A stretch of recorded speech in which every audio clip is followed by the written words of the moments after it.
Hash and circle up. Welcome to On, the Hash House Harrier podcast for interviews, history, and stories. I'm your host, Ra. Today on the podcast, we are deep in the heart of Texas with somebody who's been to some big events and going to tell us about hashing down there. Welcome today on the podcast, Poseidon's Kiss. Hi. Hello, I'm glad to be here. I'm happy to be here. Let's introduce you to everybody with your hashing origin story. How, where, and when did you get to your first hash? I've been hashing since 2018. A friend of mine, Bum Fluffer from Corpus Christi, invited me to come to the hash, and I just immediately fell in love with it, because why wouldn't you? In Corpus Christi, there is an older generation of hashers. Most everybody's over a certain age, and it was my given duty to explain a bunch of BDSM terms and modern lingo that the older hashers didn't get. One day I had to explain what a Poseidon's kiss is, which is when you go to the toilet and drop a big load and then the water splashes and touches back your anus. All right, let's dig into this a little bit. What age is this certain age of Corpus hashers? Most everybody that's been hashing for a while is over 40. There's been less activity from the younger audience. Like, we've struggled to find new hashers, but most everybody is over 40. Okay. What's some other things that you explained to them that they didn't give you a hash name for? Like electric simulation, fisting, an Alaskan pipeline. They had some really good ammo for some really nasty namings, and they went with a very mild one and a very powerful one. How did these come up with the hash? Was this an interview of you, or why were you talking about Alaskan pipelines and Poseidon's Kiss? They had so many questions. There's this hasher called PMS, Pubic Manicure Stylist. She is my hash mama. She named me. She's a nurse, and she had all these questions from younger people that she had seen, and they're, hey, what does this mean? Like, Why does genderqueer mean? okay, how many trails into your hashing did you get named? Shoot, it was like 6 months before I got a naming.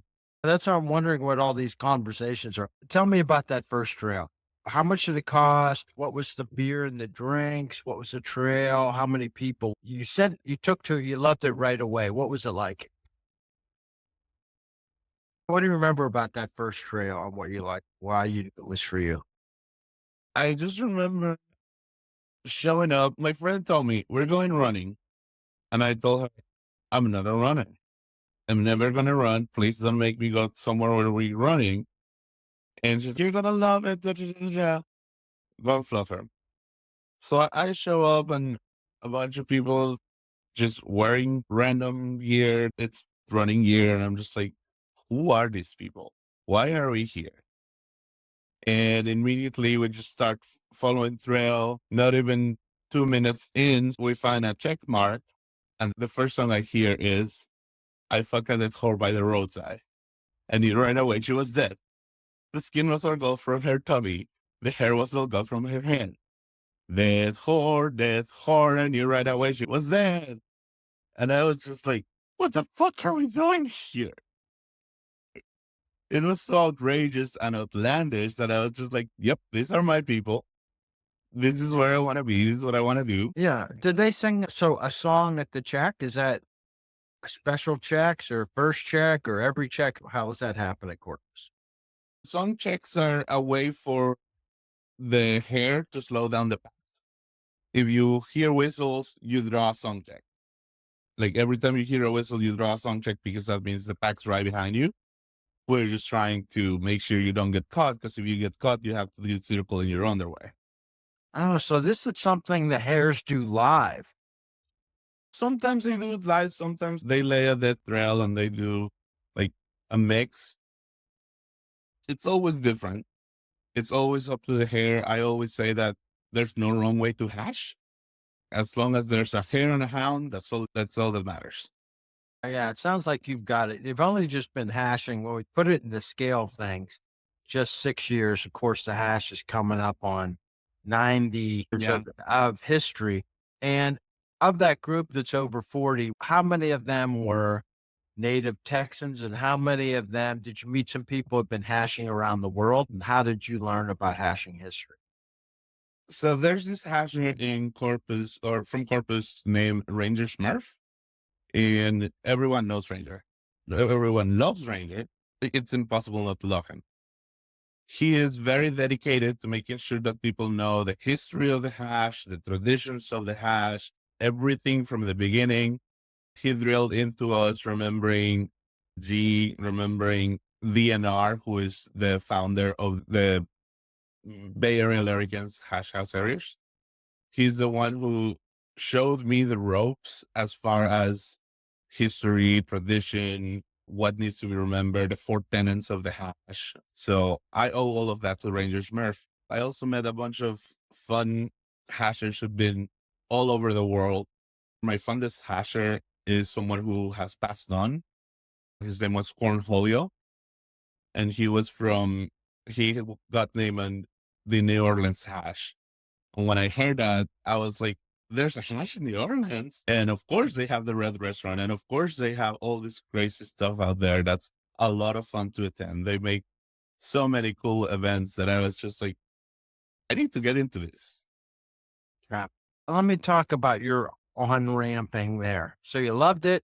You decide you're going to go all the time. Tell me a little bit about the history, what you learned about Corpus Christi hash history. What is the history?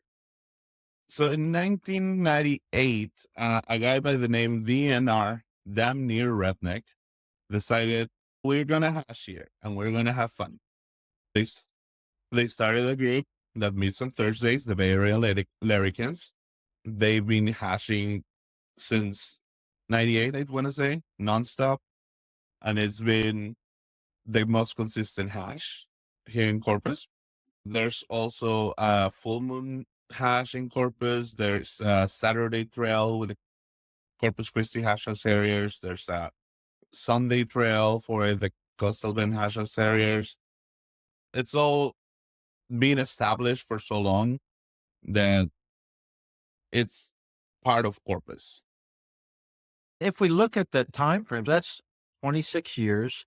So if someone's just over 40, they haven't been hashing there the whole time. Where do you fit now? So you joined about 6 years ago, and with the comings and goings of people, where are you in seniority on Corpus hash? I was RA for a while. In 2022, I won the title of Mr. Texas in a hash, which is the hash royalty, the most proudest of my achievements in the hash. I've been RA, I've been GM. After I started hashing, there was like a rift between hashers, like the younger generation coming in and the older generation not wanting to come out as much. There's a clear divide on new hashers, old hashers, and there's a lot of, oh, you guys are real hashers, you guys are real hashers, da da da da da. And I've seen this like everywhere lately. All of a sudden, everyone has a definition of what a real hasher is that doesn't really fit to anything I've learned about the hash. Because a real hasher falls four tenets: to promote physical fitness, to get rid of weekend hangovers, to make sure that the older hashers don't feel as old as they do, and to acquire a thirst and quench it with sacred nectar or beer. Those are the four tenets that I was taught by Ranger Smurf, and those are the four tenets that every hasher has to uphold. Everything else is optional. Everything else is according to the kennel or according to whomever's laying trail. Am I right? Am I right? It's very cool that you have a solid view of it, and it's inclusive, and it's do what you want. Yeah. And you managed through that rift a little bit. I want to talk about what you know about Texas Interhash and your experience winning Mr. Texas Interhash. But first, what was COVID like there? COVID was a rough time. 2020 was difficult for everybody. We didn't know what was going on. We didn't know what was going to happen. So amidst the chaos, amidst the being unable to go out, being unable to do anything, we just needed an outlet. And I think it was March of 2020 where we decided we were going to hash no matter what. And of course, a lot of people were very unhappy about that choice because they were like, we need to be social distancing that. And we decided, you know what, we're going to be reckless and selfish. And we started doing the reckless and selfish hash house harriers,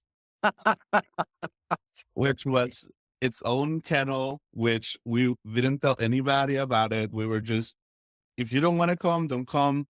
We need this because there was no social interaction whatsoever. We survived COVID thanks to the reckless and selfish hash house harriers. I survived COVID thanks to that because every week we had somewhere to meet. We were outside. We found a way to do it. And we were criticized by everybody around us, telling us that we were going to get sick. We were going to get everybody sick. And we got a lot of hate for it. But it helped all of us. It helped all of us maintain our mental health. It helped us find like a little bit of hope at a very hopeless moment. And what happened back with the end of COVID restrictions to that hash and to people accepting you guys back, having done that at Corpus? At the end of 2020, at the end of the pandemic, or by the time that we no longer needed restrictions, we put the kennel down. We said if we ever needed it, it's right there. We'll put it back up because there's always a need to have an extra kennel for one reason or another. And there's always people who don't want to show up to certain hashes or don't want to do certain things. So if we need that kennel, we can always just go back. Yeah, that's perhaps the most self-aware hash kennel name we've heard of. Reckless and selfish. What did you put into it apart from having a trail, getting together? Did you have a logo? Did you have a t-shirt made? Did you do any of the trappings? We didn't know how long it was going to last. What got involved there? We actually did a bunch of crazy stuff. My friend Cornholio that I was telling you about, the first day when they told us you need to be 6 feet apart, he brought a bunch of PCP pipes and make 6 foot squares for everyone to wear. So people with each other. And we were walking around town with 6 foot squares of PVC pipes. It's hilarious. We basically allow ourselves to do whatever the hell we wanted, as outrageous, as outlandish as we wanted it to be, because we were told we were reckless and selfish. We did. Did you have any interactions with non-hashers who didn't like what you're doing? Oh, absolutely. I've encountered several hashers who have a problem with either the way I hair or the way I hash or the way I behave at the hash, or there's always someone who's not going to like what you do. If you don't encounter any haters, you're not doing anything worth noting, right? Unfortunately, as much as I love the hash, there's always going to be people who aren't as welcoming or as understanding as the hasher should be, because the hash is a place where everyone has a place. Everyone has a seat at the table. Unfortunately, since everybody has a seat at the table, there's people who don't sit well with others, and you just can't avoid that. That's a good way to explain it all. Let's talk about your first away hash. You heard about New Orleans. What was your first road trips like, and where else did you go? My second time I ever hashed ever.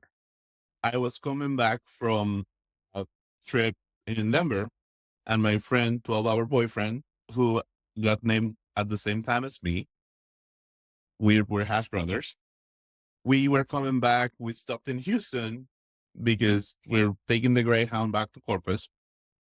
On the way back, we don't have any money. We don't have anywhere to go. And there's a hash, the Mooston hash. It has a really long name. I don't know what it all stands for, but it's the Monday Houston hash. And we were like, you know what? We did this last week in Corpus. It was a lot of fun. let's do this here in Houston while we're here. So we attend, we run a trail, have a lot of fun, run with everybody, finish trail. And at the end, we ask, hey, will anybody give us a ride to the bus station? Because we're not from here, we're just hanging out. And this hasher, Roadhead from Houston, she took us in, took us home, she fed us, she let us shower, she gave us money. She took complete and full care of us to the best of her abilities. Even though we weren't named, even though we had only hashed once before, even though we were complete strangers to her and to the hash. And I was just like, this is it. These are my people. That one interaction with the Muslim hash made me fall in love completely with the whole idea, with the whole experience. Like the first one, I was in love and a little iffy. The second one, I was just like, this is it. I want this to be a part of my life for the rest of my life. That's a great story. A lot of us have had that experience on either side of that kind of interaction. And it is something that is hard to find anywhere outside the hash. What kind of stuff were you doing before you were hashing? What was your like passions, your main things? Because you're really passionate about hashing now. I'm Was there very passionate something about hashing. where did that passion go before hashing? Board games, music. I'm a performer. I love the stage. I love being the center of attention. So the hash is perfect for now because I get to just burst out in song whenever I feel like it. And because I have a very loud voice and a very good voice, I tend to be the center of attention. And that's also what helped me win Mr. Texas in Ash. Well, let's talk about Texas Interhash. When did you find out about that, and which one did you attend? So my very first one was the 2022 when I won the title. I had just heard about it, that there's this conglomeration of hashers that do a camp out, and I hadn't gone to too many camp outs at that point. So this hasher L2D2 Lama Lama Ding Dong was, hey, I'm going to Texas Hash and I swing by Corpus. Do you want to come with me? I'll give you a ride back and forth, and I'll have someone to share the ride with. And I was like, sure, that's amazing. I show up, Texas Interhash, and there's, like hundreds of hashers that show up here everywhere. Names that I can't even remember, stories that I can't even tell. And I'm just like meeting all these people, finding out where they're from, hearing all their stories from their travels. And they said, there's a competition at the end. If you do a performance, they'll crown someone like Mr. and Mrs. at the end of the day. So I decided, you know what? I'm going to give this a try. I'm going to go on stage, do my thing. And I did a 6-minute stand-up comedy routine. And in between each segment of the routine, I did a full out hash song. And they loved that so much that on my first Texas Interhash, they gave me the title of Mr. Texas Interhash. All right, let's hear about where was that? Who do you remember was mismanagement? Do you remember who was in charge of that event? And who did you beat in the contest? I beat a couple of good numbers and a couple of not so good ones. There was someone who proposed on stage. Oh, wow. Yeah. Someone just did like a reading of a script and asked all his friends to come on stage, and he proposed to his wife. I thought I was going to lose at that point. I was like, oh, that's too cute. I'm okay if he wins. And no, they chose me. Okay. Yeah, where was 22 Texas Interhash?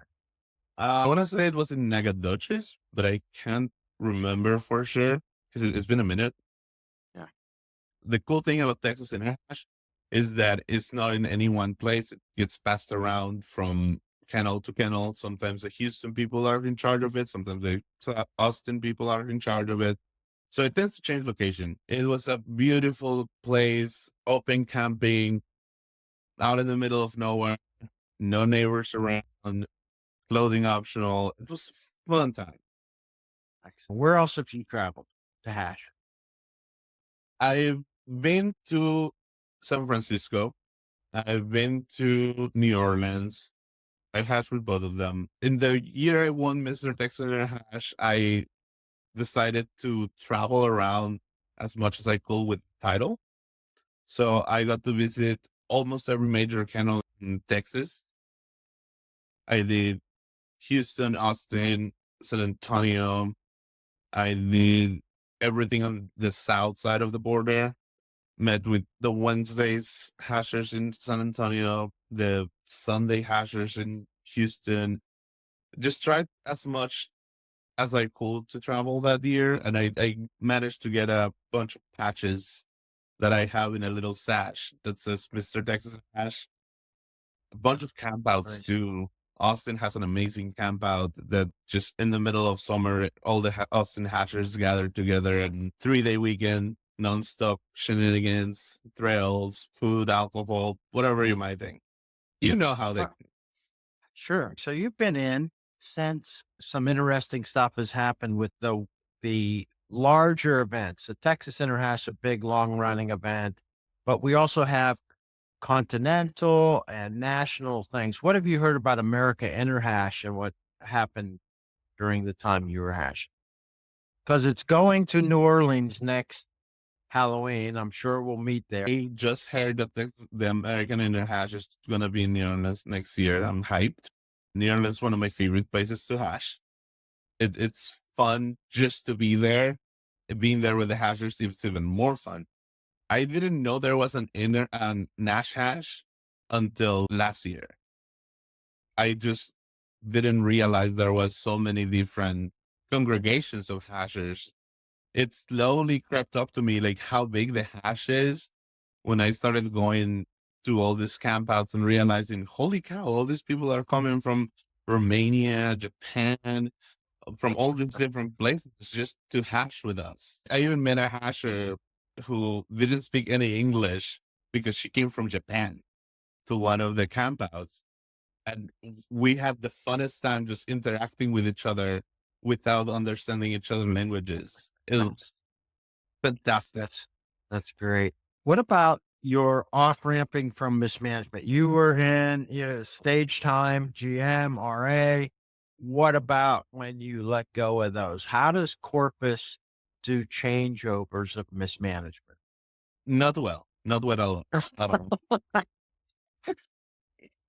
There's been a rift in the past couple of years in Corpus that the older hashers are gathering more on Saturdays and doing everything on Saturdays, which a lot of us who go on trail can't do on Saturdays because we have work.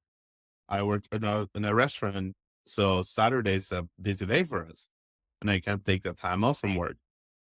So a lot of the other hashers just prefer to do trail and do everything hash related on their weekend, and the rest of us can't do that. So our Thursday trails have been very slow, very one or two hasher will show up. It's like only a couple of hashers show up on our trails now on Thursdays. And the Sunday hash has been so slow that we haven't had a trail in months.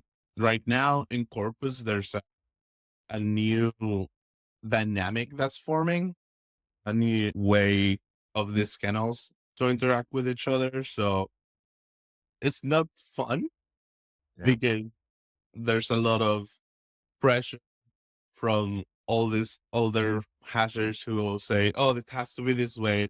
Oh, we have to do it this way.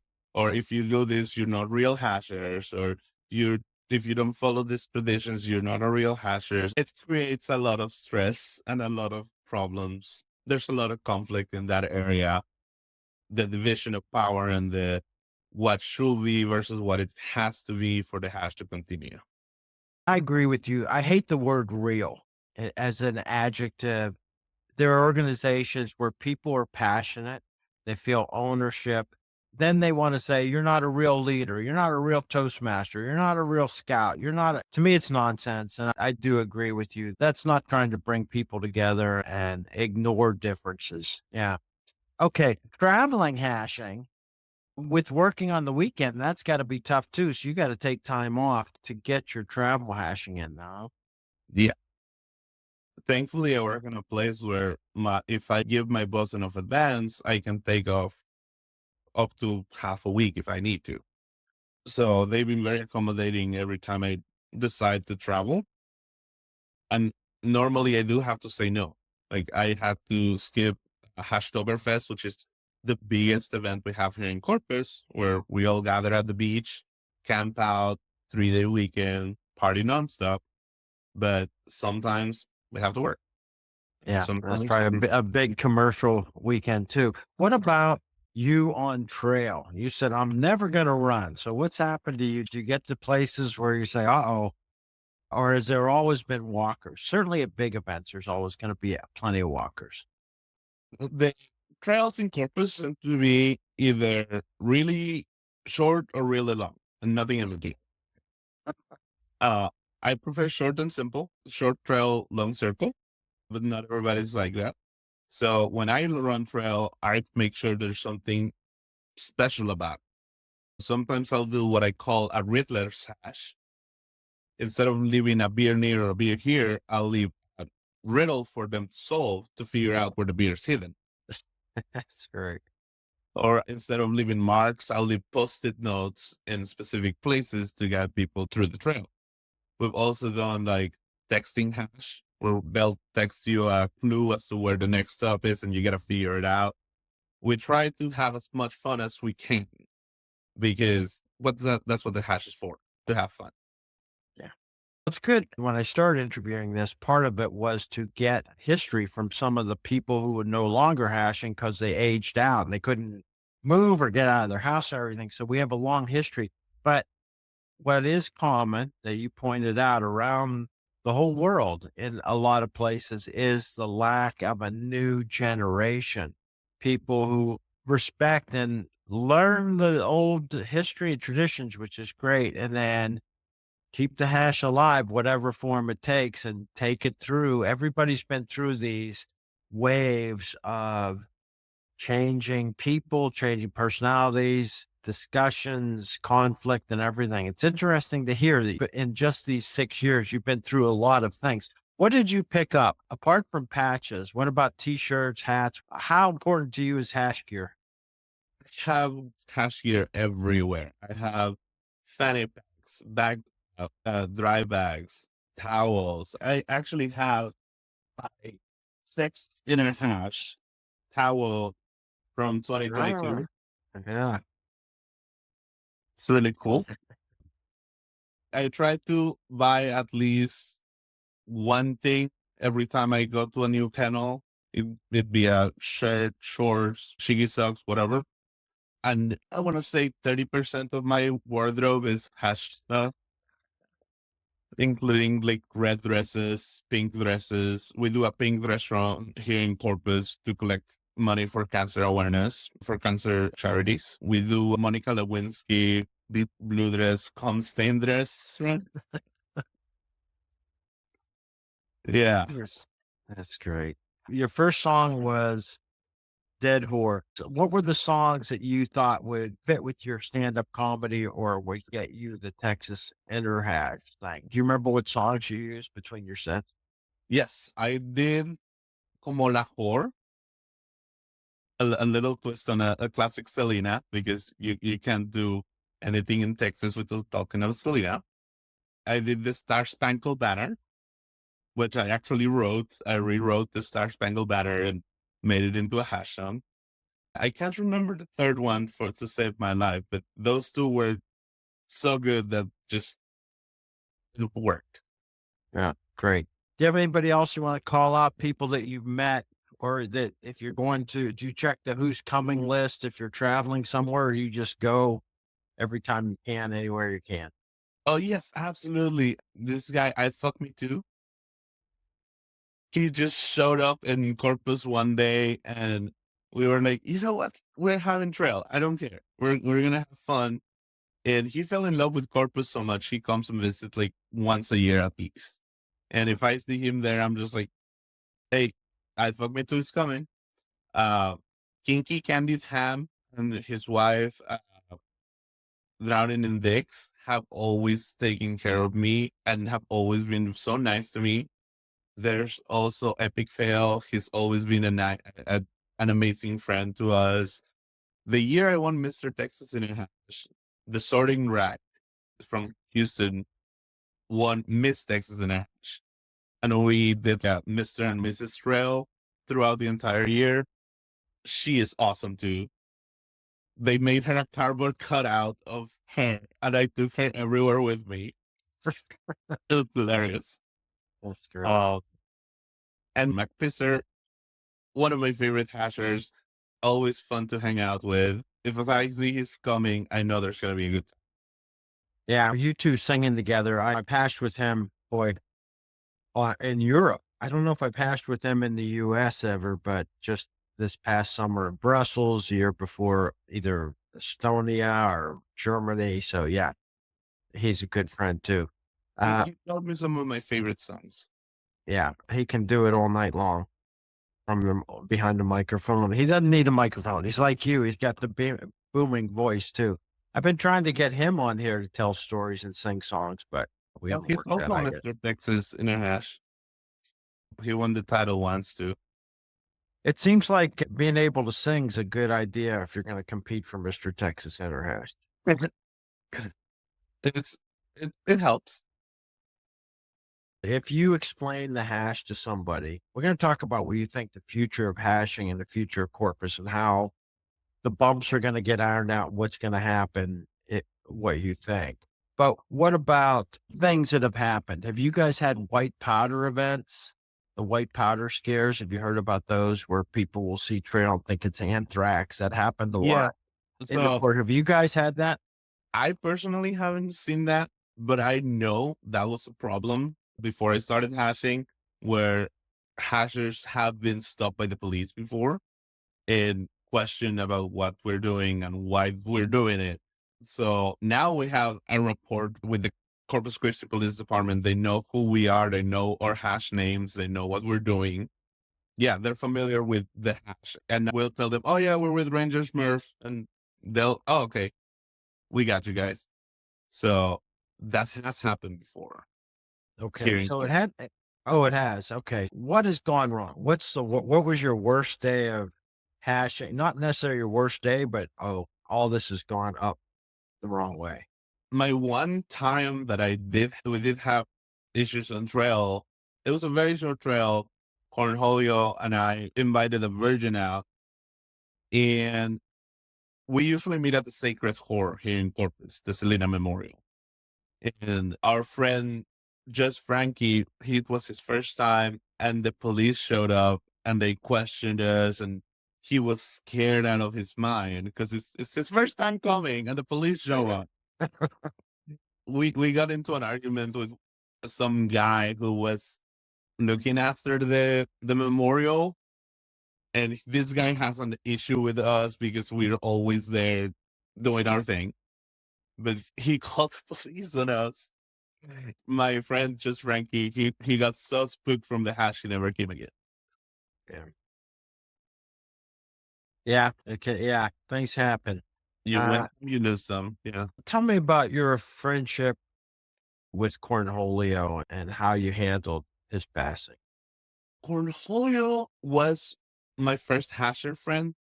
He came from New Orleans to Corpus shortly after I started hashing. He taught me how to hair.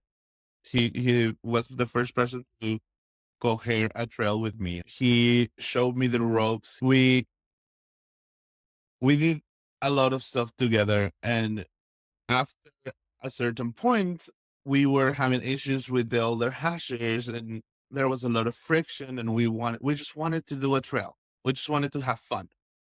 And we decided, you know what? We're going to do our own trail. We're going to do our own kennel. We're going to do our own thing. And we started the Coastal Bend Hash House Terriers together. The Sunday Kennel in Corpus, the Coastal Bend, is now a memorial hash for Cornholio. Like, the main point of that hash now is to keep Cornholio's memory alive, because he went out of his way for us. He made t-shirts, he made wristbands, he put a lot of effort that honestly he didn't need to, but he helped us get that started. And as long as I live, I will continue to care with the Consulban Hashhouse Harriers to keep his memory alive. Because he passed away and none of us found out that he did. It wasn't until like months after that we found out that he had gone to the hospital and passed away. So it was a big shock for all of us. It was a big hit. The last conversation I had with him was him telling me how much he respected me and how much he cared about me because I was going through a rough patch. And like our last recorded conversation is like a really heartfelt moment for me that I just keep with me always, because he was my first mentor in the hash. He taught me everything I know about hashing, and he taught me that there's nothing you can do at the hash that's wrong as long as you're following the four tenets. It's really nice to talk with you. You're sincere. You are heartfelt, and you have a great attitude about everything and you do, and you're proud. And also I can tell you're inclusive and working on this. So you're great in the hash, even though you're just in your second decade. So we'll give you 2 decades because you crossed the 20s. What do you think about the future of hashing, knowing the history you do and getting a little bit broadened horizon now?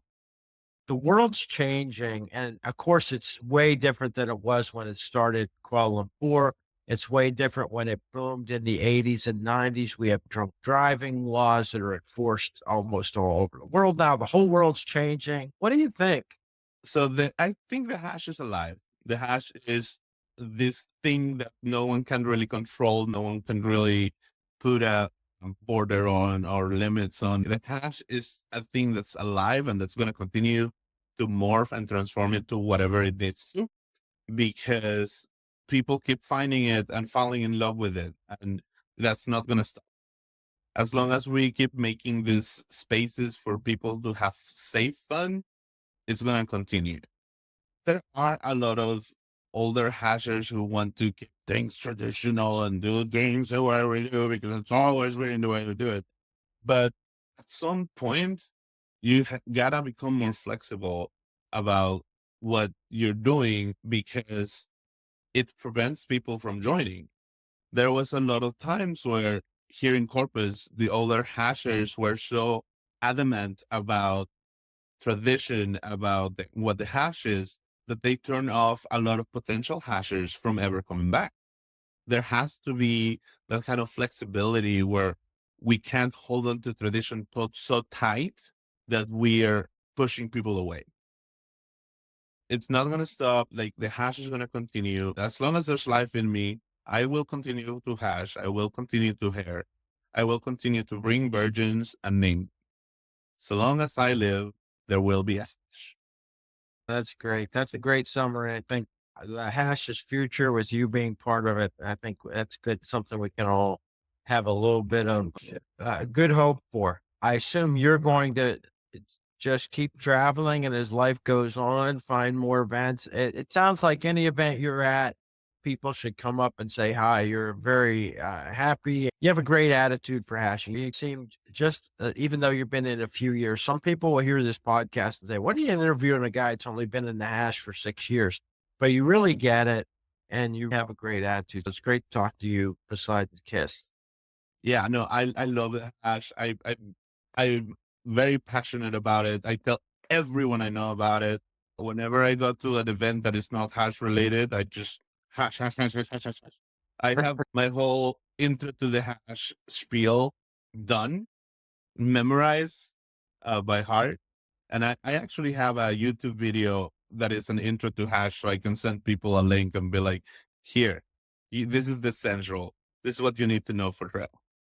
Tell me what people should look for on YouTube to have a good chance. If they want to see that video, what should they search for? Mr. Texas Inner Hash. You can find that on TikTok. You can find me on YouTube. I post a bunch of YouTube videos on my channel, and I also post a lot of videos on TikTok. Not everything is hash related, but I do use the title of hash royalty in all my TikTok videos because it helps promote myself and the hash. That's great. Good luck with getting Corpus back to bigger strength and growing over the next time. I think we'll probably see you at New Orleans and maybe other places. Yeah, it's been great. Thank you for having me. I really appreciate it. Everybody in Texas will want to hear what you have to say. That would be very fun. I think so. I have a lot of friends here in Texas, and I honestly love the hash so much that I just want this to be a part of my life until I die. Yeah, that's great. All right. Yeah. So on this site, there's some good history on there. It's overwhelming with like hundreds of episodes. Some of these people are really good interviewers, and you'll probably recognize a couple faces out there. Oh, absolutely. You did one song, but give me a verse showing off your hash singing voice. Who is can you see at the audience last mark, or the hills that we ran, and the hills we passed? Who has brought house and Harriets through this perilous trail, and forgot to let marks to show us the true trails? At the end of the day, we saw all the cares. He breathed through the night. The other hash was still there. Oh, say those dead hash house, and we're still hanging over the night of the friend, and that soul of it. Wow, you picked a tough tune and did a great job. That's great. Thank you very much. Thank you so much. Yes. Thank you for having me. To close the circle, here's the Hash Anthem sung by Mother Hash. Sweet